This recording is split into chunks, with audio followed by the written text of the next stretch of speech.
Thanks for listening to the Protectors of the Wood Adventure Series. Support us on Patreon at Protectors of the Wood. The Protectors of the Wood Adventure Series, episode number 138. Exciting and scary. Abby and Sara had been talking for over an hour, alone in the church basement. Sara was looking for a good story for her new job writing for the Evansville Record, when Abby began explaining all that was at stake in the upcoming election for a new trustee at the Middletown United Church. Sara knew she had found what she was looking for. My Rivergate story will be published this Sunday, both hard copy and online. And I'll follow it up with the battle for the future of the church and Middletown. But Abby, these secret things, they're at stake in this election too. Nobody can fully understand it with the information that I can publish so far. Abby gave her a sad smile. Yeah, you're right about that. But we'll just have to live with it for now. It's like a Chinese box. Each time you open one, there's another inside it. And I'm still on the first one. Not quite. You know about Rivergate and the info Sunny approves for the publication. That first article leads right into the second and will be big news for many people. And it all relates back to the events of a week ago that attracted the attention of Freddie Baez and the news outlets in River City. You're the only one who can make all that a continuous story. And it's definitely related to the mission of Students Against Fossil Fuels.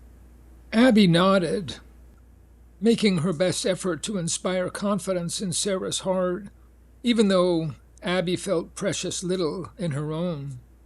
Did you know that Tuck gave a sermon last week on the immorality and hypocrisy benefiting from fossil fuel investments? And that he's planning a campaign that includes pressure on his own Christian denomination? And that your college group can run a table at our festival this Saturday, publicizing your mission? And by the way, I'm sure the Morphy group has major investments in fossil fuel related industries. Industrial agriculture is the most obvious, but I bet a little research would uncover much more, like mining operations and distribution systems, and of course their propaganda machine. This whole angle is no secret. Your boss will be interested, and we'll need some good press from the Evansville Record.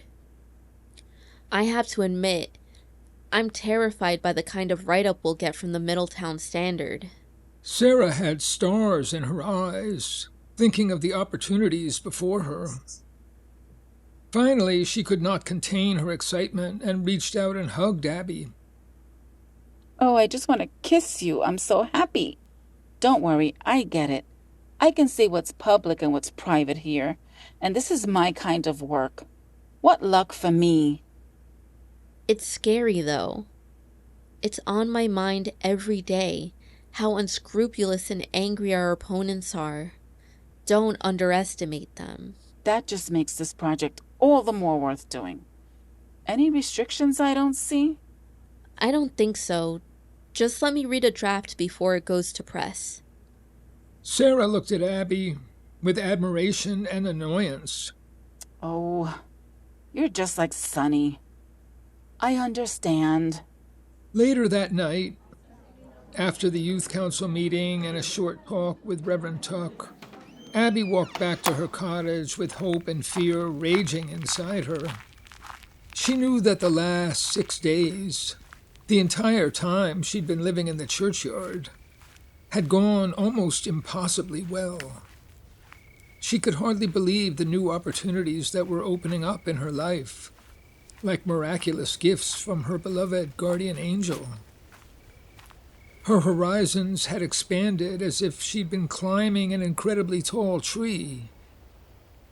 Yet, it was scary in the same way. A fall now would be a disaster. It was a long way down.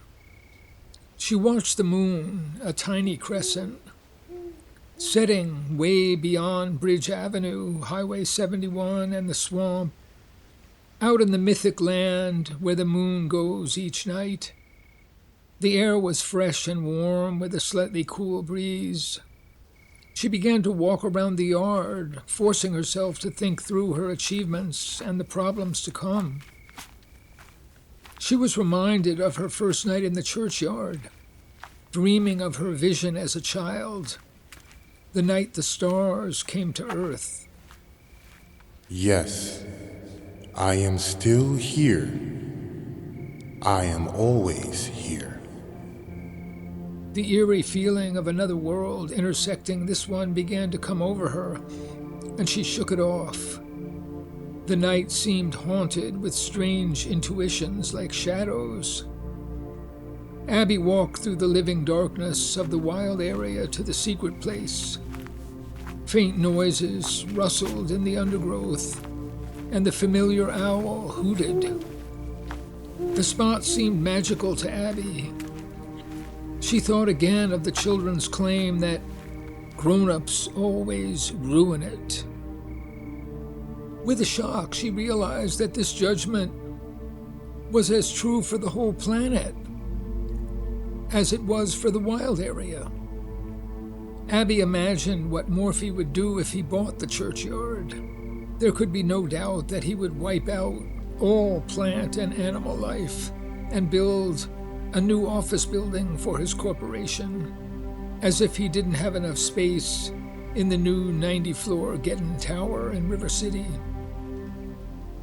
They always ruin it. Grown-ups don't like these places. They always ruin it. Since when do children run the world? I am in charge here. Too bad, girl. You're in way over your head. It was all about domination, control, and revenge. Abby began to shiver. Something was bound to happen. No matter how small or insignificant they seemed, Morphy clearly had his own view of the larger issues hidden underneath. Walking back up the path, Abby approached the abandoned building. Her eye was caught by a faint flicker of light leaking through a boarded-up window on the second story. She stopped and stared, and the light was gone. Abby was thinking, What would a stalker be doing up there? Taking pictures, of course, of the ugliest and most damaged part of the building. Their strategy will be to accuse Tuck of negligence and mismanagement with a frame-up for financial crimes. And of course, they'll slander me as a witch with evil powers and motivations. And they will surely act before the election. something caught her eye from the street beyond the front gate. Now what's that shadow?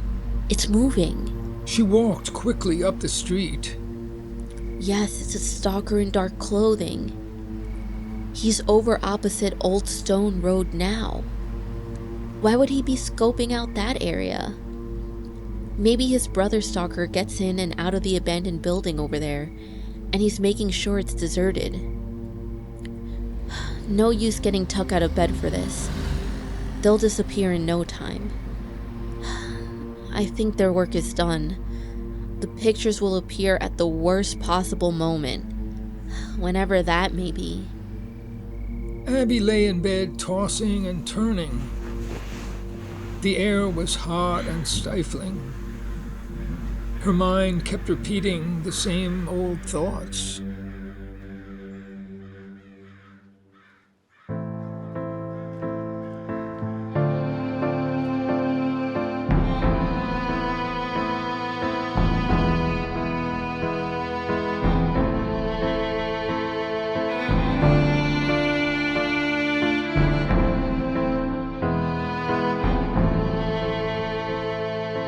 Sometimes I think a spirit's following me.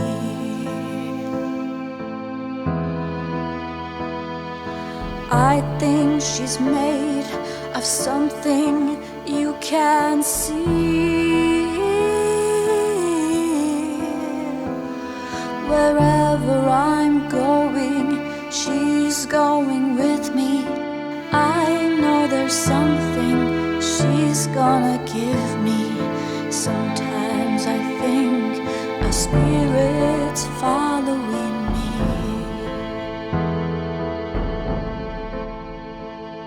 Sometimes I hear somebody call my name.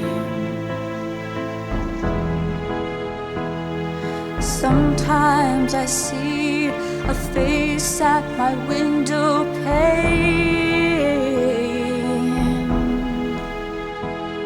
of someone I knew a long, long time ago.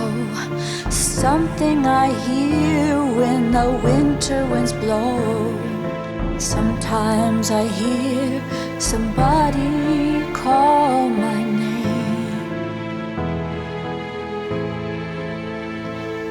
Sometimes it seems an angel's helping me.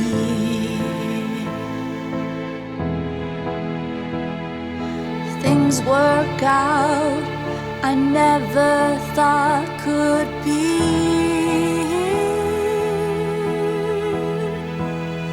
When I'm not looking, she's finding the way, showing a path on my darkest day. Sometimes I think an angel's helping me.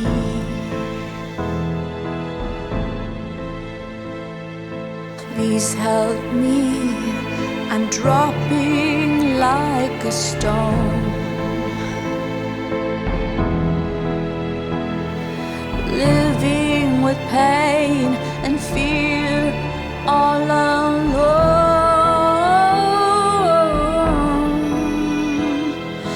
Help my loved ones, I'm begging you now. I try my best, but I don't know how. I need your help, I'm dropping like a stone.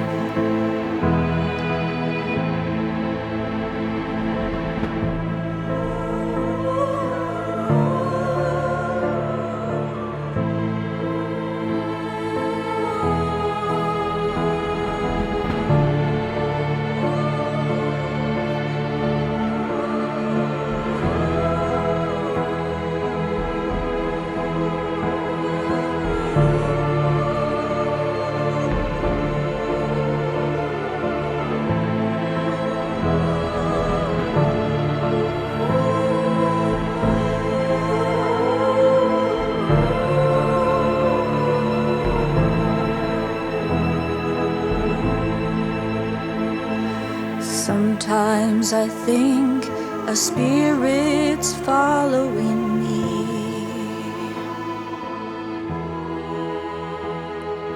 I think she's made of something you can see. Wherever I'm going, she's going with me. I know there's something she's gonna give me. Sometimes I think a spirit's following me.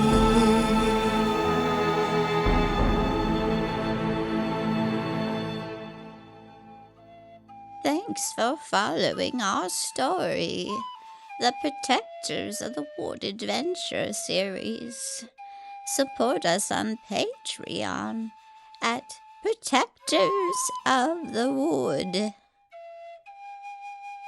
Remember that everyone can make a difference.